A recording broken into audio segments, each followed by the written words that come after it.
Le projet a intégré des croissances agricoles dans les Grands Lacs. Picagel a organisé un voyage de presse avec les journalistes des différents médias afin de les permettre de se rendre compte des réalisations et recueillir les sentiments de la population et acteurs impliqués dans la mise en œuvre du projet. Pour le compte de Télé 50, Joseph Amani.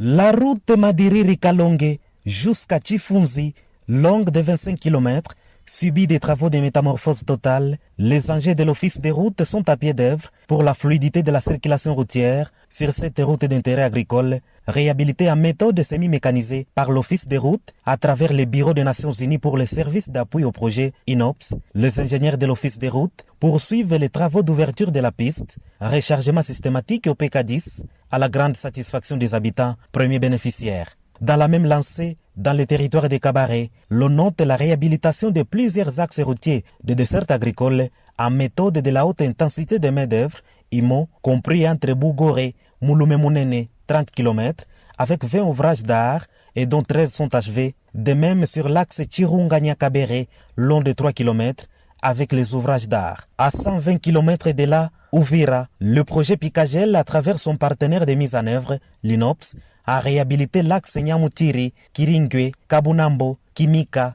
jusqu'à Sangue, 30 km, avec 20 ouvrages d'art construits.